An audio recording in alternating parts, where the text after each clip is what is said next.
Hello students, this is Professor Neha Bora and today we will see our next practical. The practical is related to the OPCGL computer graphics. Practical number is 2_5_3 and the problem definition is write C++ program to generate fractal pattern by using Coach curve. So before start with the practical, we'll go with some theory and then we'll start with the practical. So first of all, what do you mean by the fractal? In daily life in a nature we see some particular surfaces, might be they are not a standard graphics primitives like a circle, triangle, rectangle. They may be a rough curve shaped surfaces. Okay, so such surfaces are known as a fractal. It means if the surface is rough, jagged, random, then it is known as a fractal. And examples like a mountains, trees, rivers, lightning, etc. Okay, so the surface which is not looks like a standard primitive, we can say that that is a fractal ultimately. So we can see the diagrams. This is the fractal mountain, lightning, etc. So fractals can be classified into the three types: self-similar, self-affine, and invariant. We'll see only the self-similar. In a self-similar fractal repeats its own pattern again and again. Triangle is created by the triangle, circle is created by the circle. The particular structure, particular pattern is repeated continuously to make a structure in a fractal manner. Okay, as we have known, we have seen in a robot movies, robots is created by small robots.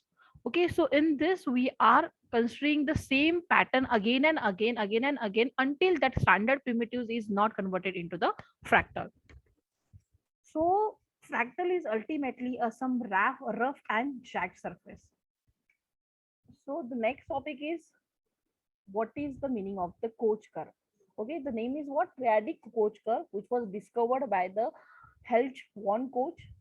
If we consider a straight line, then we can convert that straight line into a fractal.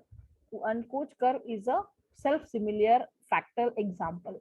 So what we can do with this? Okay, we need to consider one straight line. I'll show you in the pen. Suppose we are considering a straight line like this with the two endpoints.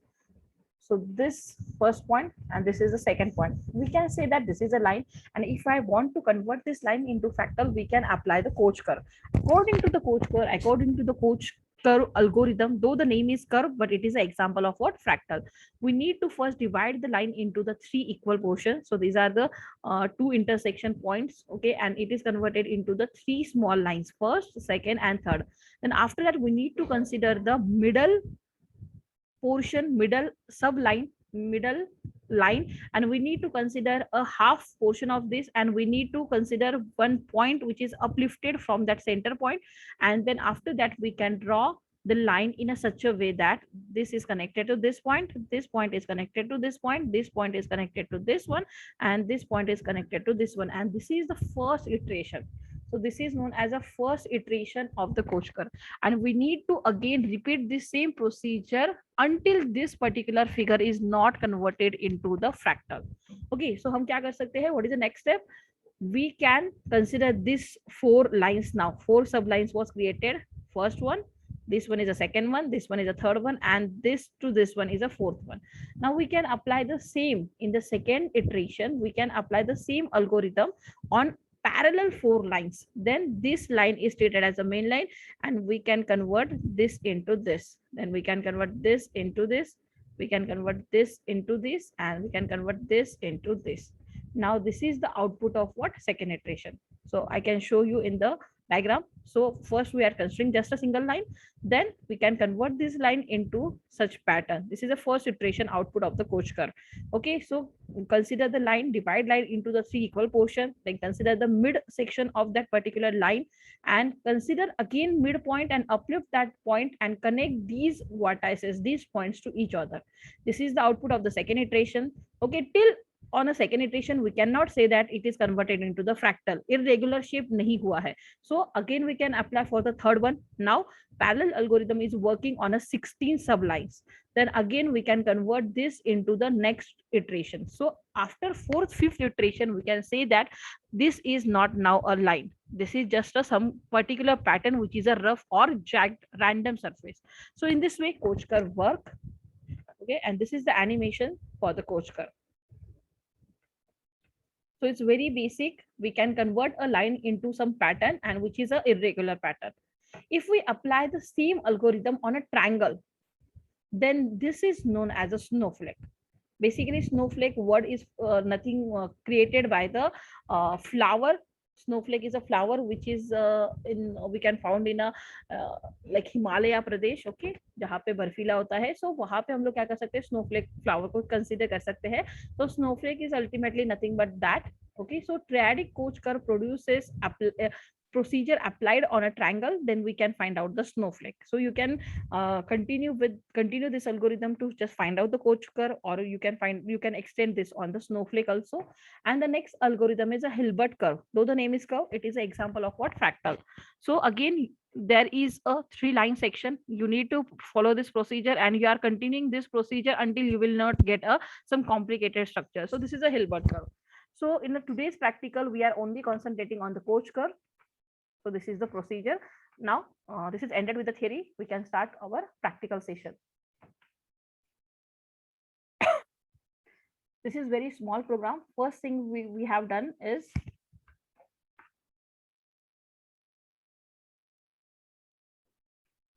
we have considered the header files, graphics.h, conio.h, mat.h, dos.h. Then after that, we'll directly switch on a main function, int main, void. We have passed void parameter because we don't want to pass anything. Then after that, return 0, opening closing bracket. Then we have taken the integer GD, that is a graphics driver, equal to detect. Automatically, it will detect the graphics driver. Then this is the graphics mode variable, that is a GM.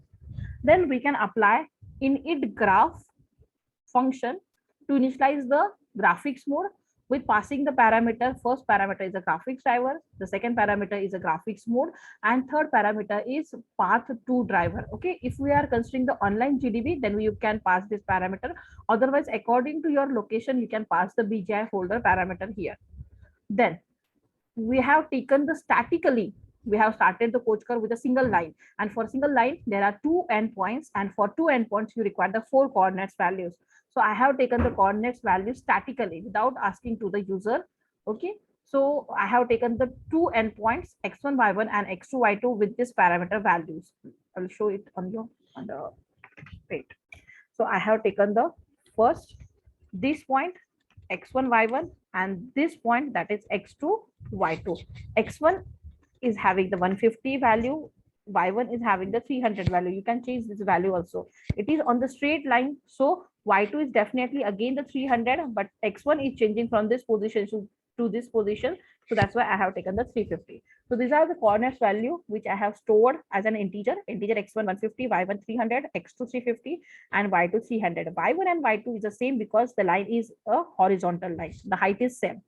Then after that, I have created one function, that is user defined function coach, and I have passed the 4 parameters x1, y1, x2, y2, and this indicates the how many iteration you want for the coach curve. You can go for 1, you can go for 2, 3, 4, 5, and etc. Okay, just remember that after 5, 6, if you apply, there may be a chance that multiple lines are applying the same algorithm again and again. So there may be a chance of like hang the particular memory. So there may be a chance, so you can apply up to the 4 to 6, then get ch. So this is a small program. We are just passing the 5 parameters here, 2 endpoints and iteration values. Then we'll switch on the coach curve. So this is a coach curve, void coach. We are not returning anything. The parameters are integer x1 y1, integer x2 y2, and integer iteration. Iteration indicates that how many iteration you want. Suppose I'm indicating here 1. You can correlate this value. If I'm writing here 1 and I compile this. Okay, so what is the compilation process? You need to write down your code in the online GDB mode. You can write down your code here. Then you need to select the language, and language is C++ Turbo C. Always remember that. And after that, you can run this program.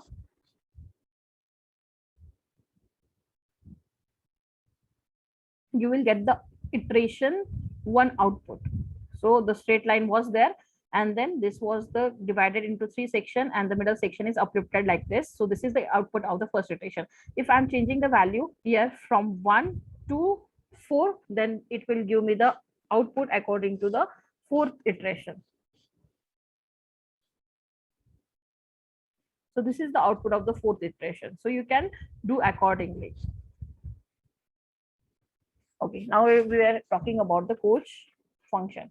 So in the coach function, the first thing you need to calculate the x3, y3, x4, y4, and xy. Now, what is x3, y3, x4, y4, and xy? Suppose I'm considering this line. This is our straight line, x1, y1 to x2, y2. We need to divide the line into the two portion, that is x3, y3, x4, y4, and I'm considering this point as an xy. Okay, so this is the first point x1, y1. This is the second point x2, y2. Till we have not drawn the line. Okay, these are just the endpoints. So x1, y1, x2, y2. We need to calculate the two more endpoints in between this line, that is x3, y3, x4, y4, and one more point on an upward direction, that is xy.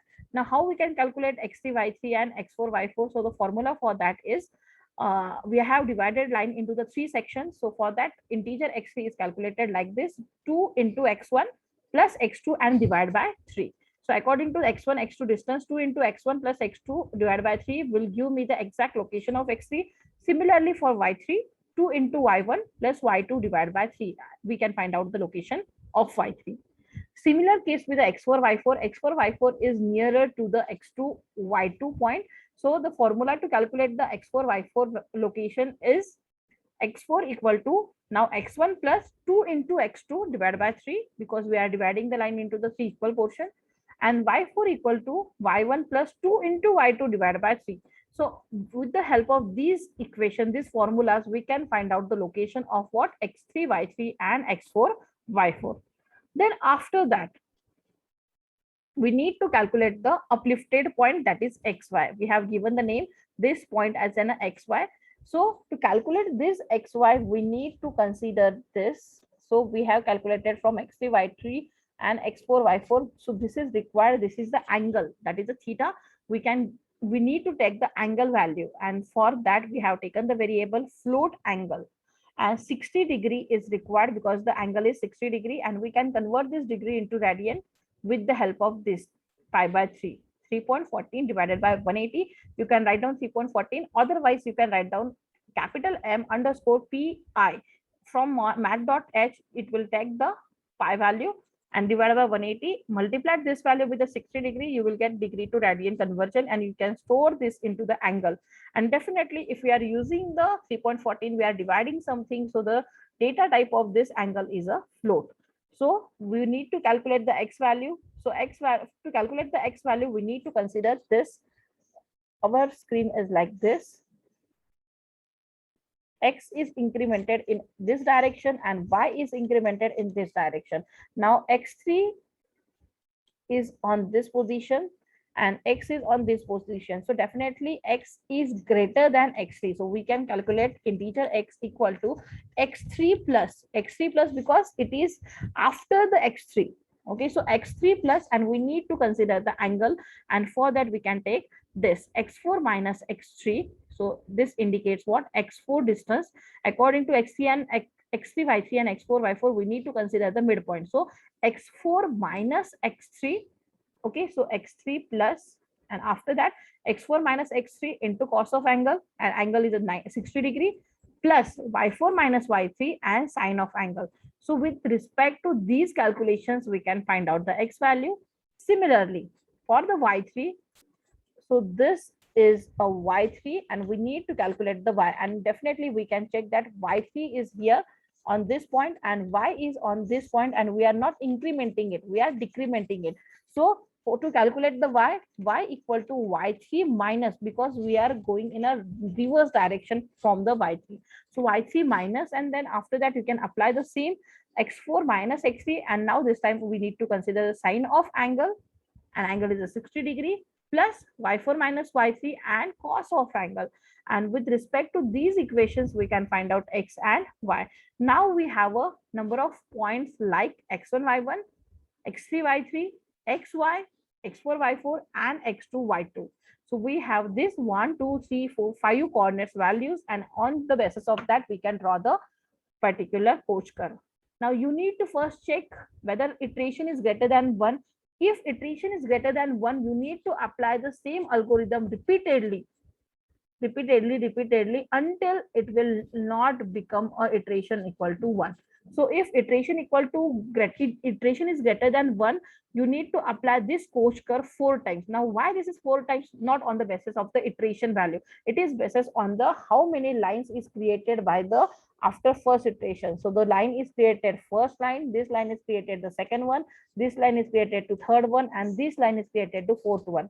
And we need to again reapply the particular Koch curve algorithm on this line, first line, on the second line, on the third line, and on the fourth line. And for that purpose only, we have called a recursion function inside the function, same function inside the function. So our function name is a Koch. We have called the Koch again inside this function 4 times because of the 4 lines. And the parameters to this particular Koch curve is, now the next line is from x1, y1 to x3, y3, then x3, y3 to xy, xy to x4, y4, and x4, y4 to x2, y2.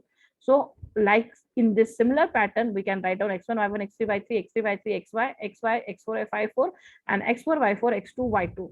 And we need to minus our iteration because already we have done one iteration here. So next time we need to minus the iteration, and the iteration value become -1.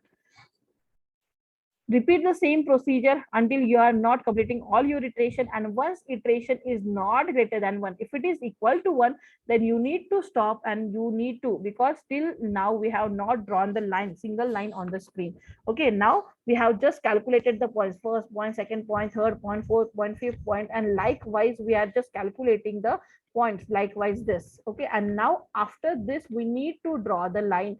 So to draw the line, we need to follow our same pattern. Okay, so the first line x1, y1 is connected to the x3, y3. So the line drawing is line x1, y1, x3, y3. Similarly, next line from x3, y3 to xy, xy to x4, y4, and x4, y4 to x2, y2.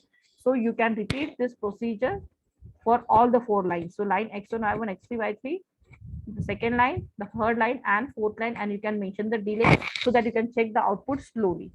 So in this way, we have completed our practical. What we have done, okay, we have taken the static values of the single line, we have passed to the Koch curve. Then after that, we have calculated the remaining coordinate values according to the Koch curve algorithm. Then after that, we have checked the iteration value, and we have recursively called the Koch curve algorithm repeatedly by just changing the parameters value. Next time, line will become x1, y1, x3, y3, and that value is passed to the x1, y1, x2, y2, and the same algorithm is repeated until your iteration is not over. Once iteration is ended, you can draw the lines between these endpoints. So this is just a simple program. You can apply this program on the triangle, then you will get the output of snowflake. So this is up to you. Both options, Hilbert curve options is also available for you. Okay, so to run this practical, you need to use online GDB. You can copy paste or you can write down program here. And after that, you need to check the C++ Turbo C, and you can run this program, and you can find out this algorithm output. So I think it's clear to everyone. We have completed in this way our 5th practical, that is write a C++ program to generate fractal pattern by using the Koch curve. Thank you, everyone. Do practice.